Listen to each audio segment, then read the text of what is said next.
오늘 우리 함께 나눌 하나님 말씀입니다. 사무엘상 15장 1절에서 9절의 말씀 우리 함께 나누겠습니다. 15장 사무엘이 사울에게 이르되 여호와께서 나를 보내어 왕에게 기름을 부어 그의 백성 이스라엘 위에 왕으로 삼으셨은즉 이제 왕은 여호와의 말씀을 들으소서. 만군의 여호와께서 이같이 말씀하시기를 아말렉이 이스라엘에게 행한 일 곧 애굽에서 나올 때 길에서 대적한 일로 내가 그들을 벌하노니 지금 가서 아말렉을 쳐서 그들의 모든 소유를 남기지 말고 진멸하되 남녀와 소아와 젖먹는 아이와 우양과 낙타와 나귀를 죽이라 하셨나이다. 하니 사울이 백성을 소집하고 그들을 들라임에서 세어보니 보병이 20만 명이요 유다 사람이 10,000명이라. 사울이 아말렉 성에 이르러 골짜기에 목병시키니라. 사울이 겐 사람에게 이르되 아말렉 사람 중에서 떠나가라. 그들과 함께 너희를 멸하게 될까 하노라. 이스라엘 모든 자손이 애굽에서 올라올 때 너희가 그들을 상대하였느냐.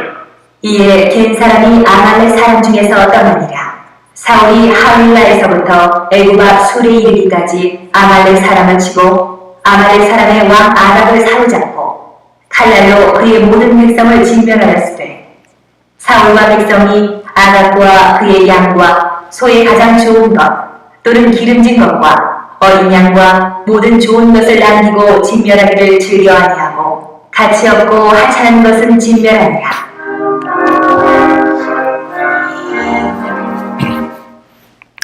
자, 오늘은 사무엘상 28번째입니다. 사울의 순종과 불순종이라는 제목으로 함께 말씀 나눕니다. 자, 우리가 앞서 14장에서는 요나단의 믿음과 두 번에 걸친 사울의 그 무모한 맹세로 인하여서 이스라엘이 얼마나 고통을 받았는지 살펴보았습니다. 우리는 지난 몇 시간에 걸쳐서 사울과 함께하고 있습니다.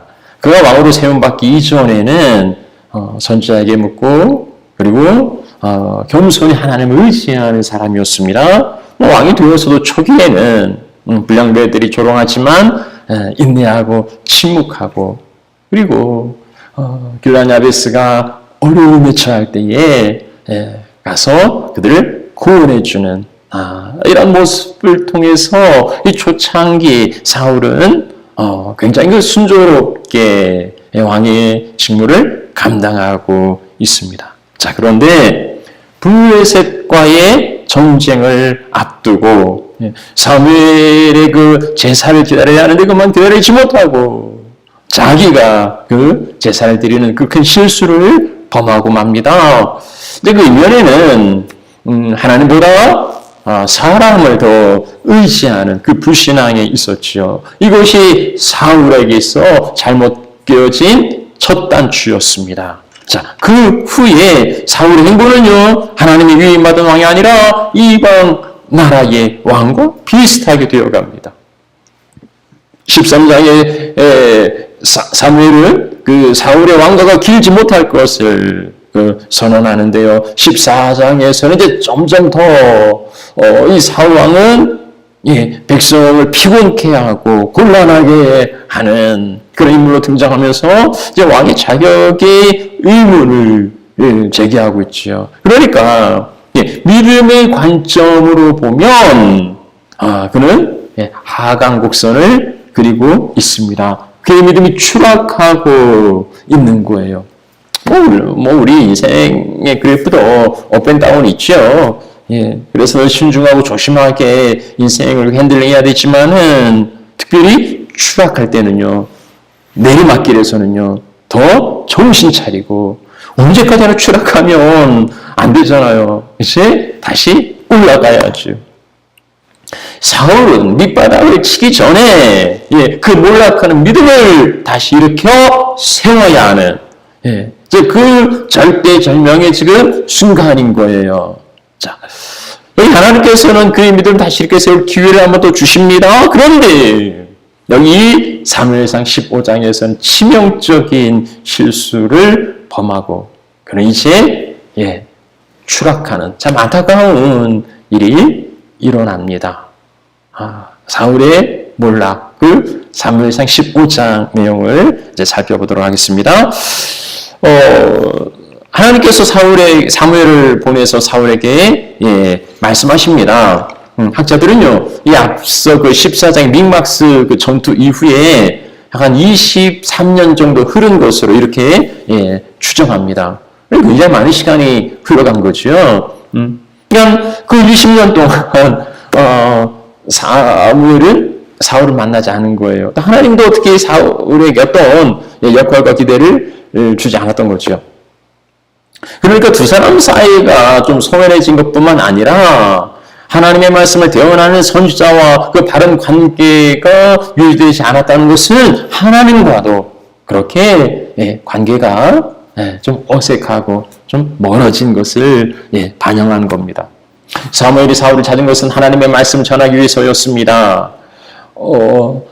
사울이 자기 멋대로 제사를 드린 이후에 하나님의 그 심판적인 경고 후에 그것을 집행하는 게 아니고 하나님은 사울에게 다시금 기회를 주려는 거예요. 기회를 주시는 겁니다.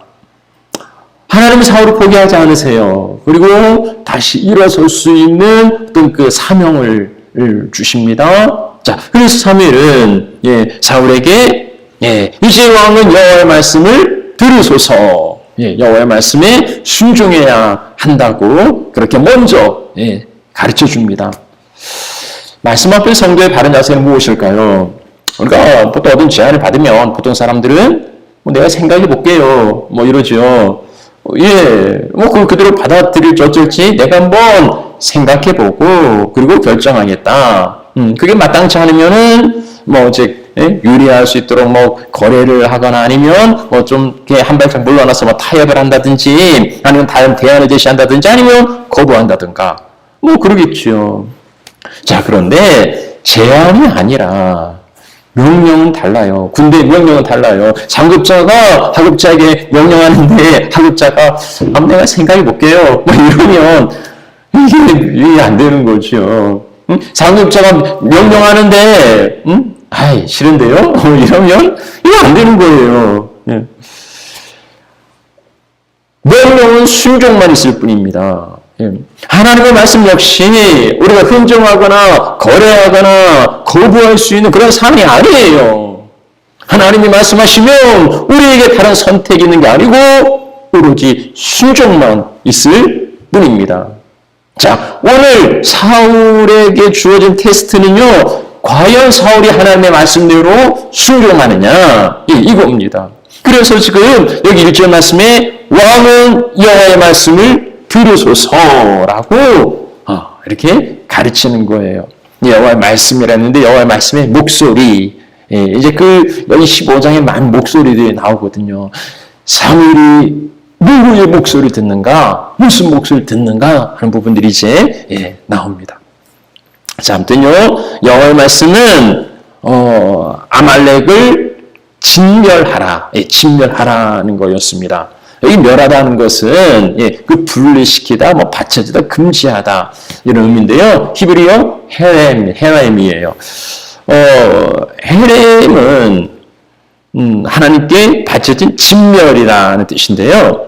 하나님의 공의를 만족시키기 위하여서 하나님의 영광을 돌릴 목적으로 부정한 것을 제거하거나 아니면 하나님께 바쳐진 것을 제사장에게 돌리는 이러한 행동을 나타냅니다. 그래서 이 헤렘, 그러니까 바쳐진 거, 들여진 거, 금지된 거, 이게 산 것이라면, 생명 있는 것이라면 다 죽여야 됐고요. 그리고 그 밖에 모든 물건들은 다 불태워야 됐습니다. 불에 태워지지 않는 것, 금과 은이나 이런 것들은 하나님께 성소에 드려져서 하나님께 봉헌해야 됐어요. 그러니까 이 헤렘의 대상은 다 진멸하거나 아니면 하나님께 드려지는. 그래서 지금 여기에서도 특별히 강조하는 것은 뭐냐면 남기지 말라는 거예요. 모든 소유를, 그게 남녀와 소아와 젖먹는 아이든 우양이든 낙타든 나귀든 다 남기지 말아라. 그걸 다 죽이라는 겁니다. 일 말에 동정도 하지 말고 조금도 아까워하지 말고 다 남기지 말아라. 하나님의 그 공의로운 심판대로 철저하게 시행하라는 겁니다. 이건요, 어떤 그 나라를 정복하는 그 군사적인 이런 의미가 아니에요. 이건 하나님의 말씀 따라서 하나님의 뜻을 이룬 종교적인 어떤 그런 의식을 치르는 겁니다. 대표적인 헤렘 전쟁은 여호수아의 그 가나안 정복에 있는 여리고예요. 이제 가나안 정복의 첫 열매는 하나님 거거든요. 그래서 그 여리고 성은 모든 탈취물은 모든 절품은 취하지 말라고 그런 엄명을 내렸습니다. 자, 그럼에도 불구하고 한 사람 아간이지요. 아간이 그 시나산 의토 한 벌과 은 200세겔과 금덩이 50세겔짜리를 하나 숨겼습니다. 그리고 다음 전쟁 아이성에 나갔는데 아이성 전쟁이 참패를 하지요. 조그만 성인데 참패를 당합니다. 그래서 결국 이제 제비 뽑기를 통해서 이제 아간이 뽑히고, 아간은 이제 헤렘 대신 다쳐진 거지요. 아골골짜기에 돌에 맞아 죽음을 당합니다. 이게 이제 그 신명기 여호수아 7장에 나오는 스토리예요. 이런 역사적인 사건을 알고 있었다면 사울은 더 신중했어야 했습니다. 자, 사울이 어떻게 반응하는지는 이제 잠시 좀 뒤에 살펴보고요. 그 중간에 왜 아말렉을 진멸해야 하는가? 왜 아말렉이 도대체 무슨 죄를 지었길래 그에 속한 모든 거, 심지어 어린아이까지, 모든 살림까지 다 망해야 되는가? 한 민족이 멸망을 당한다는 건 참 엄청난 사건이 아닙니까? 그 이유에 대하여서 2절에 말씀하고 있습니다. 애굽에서 나올 때 길에서 대적했다는 거예요. 아말렉 족속은 에서의 손자 아말렉의 후손입니다. 이들은 유다 남부 광야 지역에 거점으로 살았는데요. 유목과 약탈로 살아가는 아주 호전적인 그러한 민족이었습니다. 이 아말렉 족속이 이스라엘 애굽에서 나올 때에 르비딤에 이르러서 이스라엘의 후미를 공격한 거예요. 신명기 25장에 나온 아말렉에게 행한 일을 기억하라. 그들이 너를 길에서 만나 내가 피곤할 때 내 뒤에 떨어져 약한 자들을 쳤고 하나님을 두려워하지 않았다. 이제 이때 여호수아가 군대를 조직해서 아말렉과 싸우시오. 그리고 모세는 산에 올라가 두 손 들고 기도합니다. 모세 기도의 손 올라가면 이스라엘이 승리하고 기도의 손이 내려가면 아말렉이 승리하는 거예요. 그래서 아론과 후리 옆에서 모세 손을 받들어 올림으로써 이스라엘이 승리하고요. 모세는 제단을 쌓고 여호와 니시라 그렇게 이름하였습니다. 아말렉은요 하나님을 두려워하지도 않았고 그리고 특별히 뒤떨어진 그 약자들을 공격하는 이런 비겁한 일을 행한 거예요. 약한 자들이 공격받고 하는 것은 세상에서 다 있는 거 아닌가 그럴지 모르지만 아니에요. 그렇지 않아요. 하나님 특별히 그 연약한 자에게 깊은 관심을 두십니다. 오늘날 이게 죄악으로 가득한 오늘 우리 살아가는 세상에도요 약한 자들과 피곤한 자들, 어린 자들 이들은 특별한 보호와 관심의 대상이에요. 선진국이라는 나라나 이런 사람들 보면 그 의식이 그러잖아요. 연약한 사람들, 여성이나 아니면 노약자, 어린 아이들을 특히 우대합니다.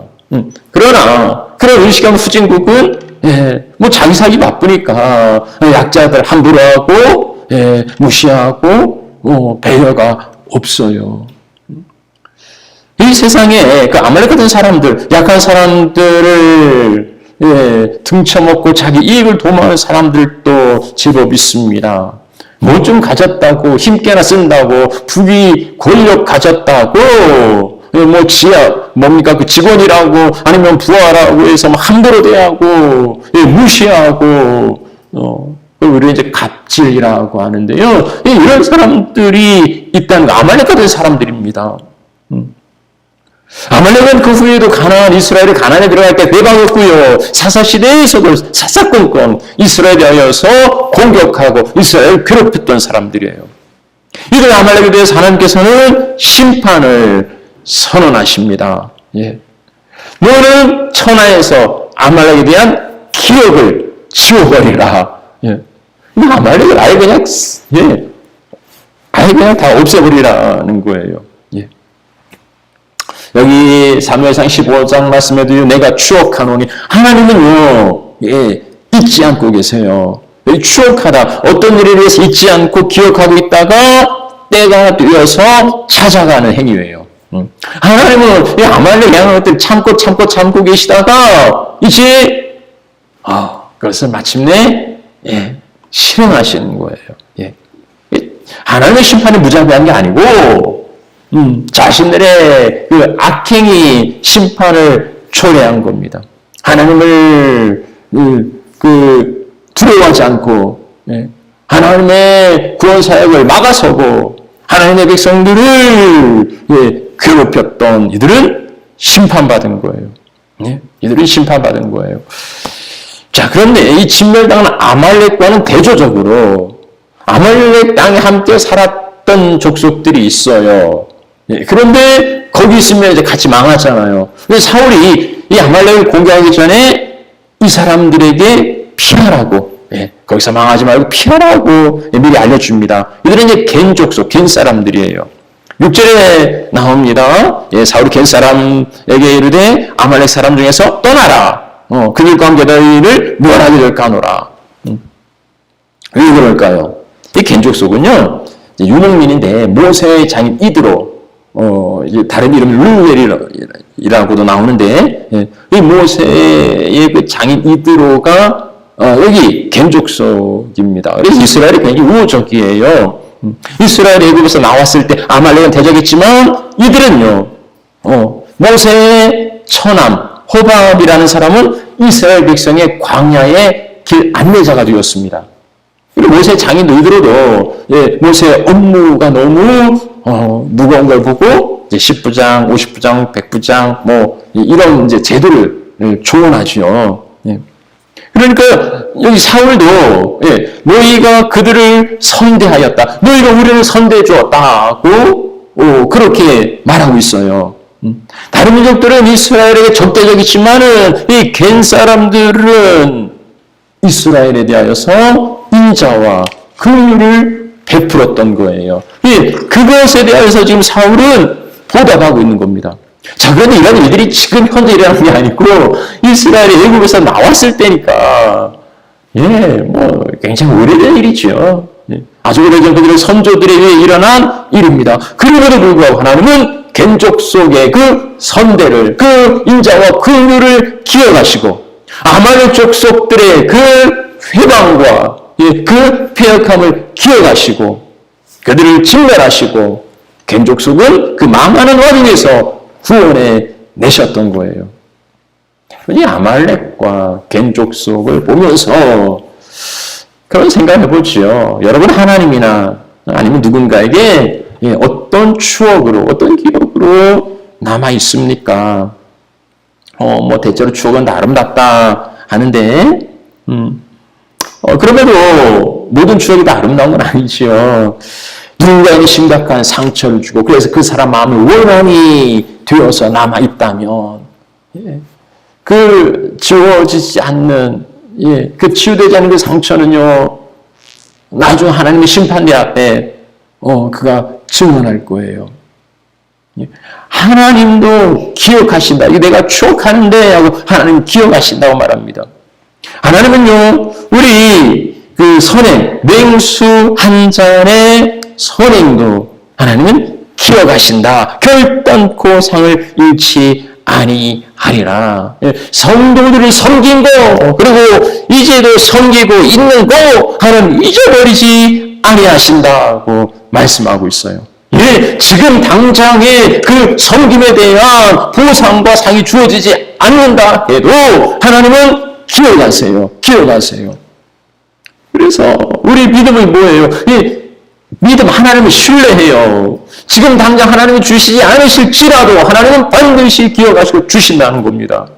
아말렉과 겐 족속 그 후레의 사람들이 복을 받은 것처럼 하나님은 우리 행한 거, 우리 섬긴 거, 우리 사랑으로 섬긴 거 하나님이 기억하신다.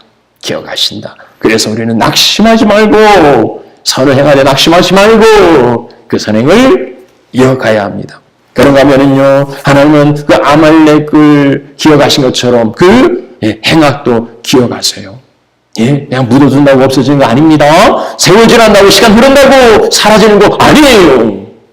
그 악이 너희를 찾아낼 거라고 그렇게 경고하고 있는데요. 그러면 악은요, 죄는요, 세월로 해결하는 게 아니고요. 사람이 기억 속에서 사라진다 해서 죄가 없어지는 거 아닙니다. 죄를 해결할 수 있는 유일한 방법은 회개하는 거예요. 회개할 때 하나님은 어떠한 죄라도 용서해 주시는 거예요. 회개하지 않고 강팍하게 고집부린다면은 그 행함에 대하여서 하나님의 심판을 면할 수 없을 것입니다. 아말렉 족속과 겐 족속을 기억하시고요. 하나님의 사람들에게 선한 추억으로 남는 여러분들이 되시기를 축복합니다. 자, 이제 다시 사울 이야기로 돌아왔죠. 자, 사울의 순종 그리고 불순종. 자, 이제 하나님께서 사무엘을 보내서 이 아말렉 족속을 진멸하라. 이렇게 명령할 때에 이제 사울이 순종합니다. 그래서 백성들을 소집해요. 들라임에서 세어보니까 보병이 20만, 유다는 10,000명이었다. 이 앞서 그 길라 나벳 전투 때는 30만과 이제 3만 명이 나왔는데요. 그래 20만도 적지 않은 숫자예요. 그래서 사울은 수월하게 승리를 거둡니다. 여기 하윌라에서 애굽 왕 술에 이르기까지 이게 그 아말렉 족속들이 흩어져 살았던 모든 영역을 가리킵니다. 사울은 아말렉을 침략하야 하는 하나님의 말씀을 붙들고 나가서 전장에 나가 승리를 거두었습니다. 여호와의 말씀에 순종했습니다. 그래서 사울의 하강 곡선은 다시 상승 곡선으로 바뀌는 듯 했습니다. 하나님의 관계가 회복되는 듯 보였습니다. 여기 7절로 끝났다라면 좋았을 것을요. 7절에서 끝났으면 참 좋았을 텐데 그렇지 않아요. 8절과 9절에 이어집니다. 결정적인 실수를 보여주고 있어요. 사울이 블레셋과의 전투를 앞두고서 제사하겠다는 건 좋은 거지요. 그런데 기다리지 못하고 자기가 한 것은 결정적인 실수였습니다. 자, 여기서 순종해서 아말렉을 진멸하는 데까지는 좋았는데, 승리한 것까지는 좋았는데 그의 한계를 묘실히 드러내고 있어요. 사울의 한계는 뭡니까? 이 인내심 부족이죠. 그러니까는 이게 끝까지 하나님 의지하지 못해요. 끝까지 순종하지 못해요. 14장 앞장에서도 요나단 하나님의 믿음으로 올라가서 이렇게 승리하는데 사울이 그 제사장의 하나님의 뜻을 물어보자 하다가 그만둬라 그런 거죠. 사울은 끝까지 온전하게 하나님 말씀에 순종하지 못하는 한계를 가지고 있습니다. 자, 여기서도요. 아말렉이 군대를 동원해서 가서 승리하는데 아말렉 사람의 왕 아각을 죽이고가 아니라 사로잡고 그의 백성들은 진멸하였지만은 그러나 그 중에 양과 소의 가장 좋은 것, 기름진 것, 그리고 어린 양과 모든 좋은 것 남기고 그리고 진멸하기를 즐겨하지 않았다. 그리고서는 가치 없고 하찮은 것만 진멸했다. 이게 순종입니까? 아닙니까? 그러니까, 그리고, 군대를 동원해 가서, 저기 진멸했다. 그러니 순종 아닙니까? 이렇게 이야기할지 모르지만, 아니에요. 하나님의 말씀에 따르지 않고 자기 생각대로, 자기 기준대로 멸할 것과 살릴 것을 나눈 겁니다. 그래서 좋은 것, 기름진 것 남겨두고, 하찮은 거, 그리고, 가치 없는 거, 청소한 거예요. 쓸모없는 거, 하찮은 건 다 진멸하고 좋은 건 안 버리잖아요. 뭐 좋은 건 남겨두고 아말렉이 한 게 그거잖아요. 아말렉이요. 힘있고 그 좋은 상대는 건들지 못하니까 남겨두고 후에 뒤처진 나아가고 여자까지는 쳐서 약탈하고 이게 아말렉이에요. 아말렉 교활한 자들이고 약탈한 족속이니까 뭐 그러다 치더라도 지금 사울은 하나님의 명령을 받들고 있는데 하나님은요 앞서 분명히 남기지 말고 진멸하라고 3절에 남기지 말고 진멸하라고 움직임 말씀하셨지만 사울은 9절에 가장 좋은 건 남기고 있습니다. 그리고요 즐겨하지 않았다. 하나님 말씀 순종하기를 즐겨하지 않았다고 말합니다. 그러니까 이건요 의도성이 있는 거예요. 일부러 의도적으로 거역했다는 겁니다. 사울은요 하나님 두려워하지 않고 하나님의 명령을 무시하고 있어요. 하나님은요 어린 아이라도 다 진멸하라고 하는데 왕은요 이 아각이라는 것은 이제 왕의 그 호칭이에요. 왕은 더 처단해야죠. 그런데 사울은 아각을 사로잡아 살려둡니다. 뭐 왜 살려두었는지 모르겠지만 아마 포로로 잡아가서 자기의 전공을 자랑하고 싶었을지 모르겠어요. 하나님은 모든 걸 진멸하라고 했지만 사울은 하찮은 거, 여기 하찮다는 것은 쓸모없어서 버려야 되는 거예요. 그러니까 사울이 대부분 다 진멸하고 욕심이 발동해서 좀 이렇게 아간이 그 금덩이 은덩이를 보고 마음이 바뀐 것처럼 좋은 것들만 이렇게 남겨도 그게 아니었어요. 그거 아니었어요. 사울은요 쓸모없는 것만 다 진멸하고 낡아서 버려야 될 것들만 다 진멸하고 나머지는 다 남겨두었던 겁니다. 전리품으로 취하였던 거예요. 그러니까 순종에 신용은 하지만 순종할 마음은 없었어요. 순종하는 척하고 있지만 순종하지 않은 거지요. 하나님의 명령을 하찮게 여기고 가볍게 여기고 하나님을 경홀히 여겼던 겁니다. 그래서 하나님의 기준을 버리고 자기 기준을 새로 세워서 쓸만하고 괜찮은 거 남기고 쓸모없는 거 버리고 하나님은 이미 엘리 제사장에게 2장 30절이죠. 나를 존중히 여기는 자를 존중히 여기고 나를 멸시하는 자를 내가 경멸하겠다고 말씀하신 바가 있습니다. 사울은 하나님을 멸시하고 경멸한 거예요.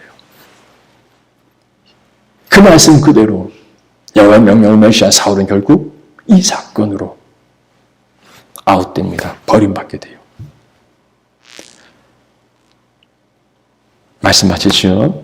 오랜 침묵을 깨고 하나님께서 사울에게 말씀하십니다. 그 블레셋과의 전쟁, 그 번제 사건 이후에 하나님은 다시금 사울에게 기회를 주시는 거예요. 이미 그때도 그 기간이 길지 못할 거라고 이미 책망을 받았지 않습니까? 그럼에도 하나님 다시 한번 나타나셔서 기회를 주세요. 사무엘이 하나님의 명령을 전달하기 전에 먼저 어떻게 해야 될 것이 순종해야 된다고 가르치고 있습니다. 여러분 하나님의 말씀에 대한 성도의 바른 자세는요 타협도 아니고 거래도 아니고 순종밖에 없어요. 순종밖에 없어요. 사울에게 주어진 여호와의 명령은 아말렉을 진멸하라, 남기지 말라는 겁니다. 해련 전쟁이에요. 여호와께 드려진 전쟁이고 여호와께 바쳐진 전쟁이니까 여기는 어느 누구도 손댈 수 없어요. 아간이 전리품 일부를 취하였다가 대신 바쳐졌던 그 역사적인 교훈이 있지 않습니까? 그래서 사울은 철저하게 순종했어야 하는데 그는 순종의 신용만 보일 뿐이지 순종하지 않았습니다. 군대를 동원해서 전쟁에 나갔지만은 모두 진멸하지 않고 하나님의 기준이 아니라 자기 기준대로 쓸모없는 것만 진멸하고 나머지는 전리품으로 남겼던 거예요.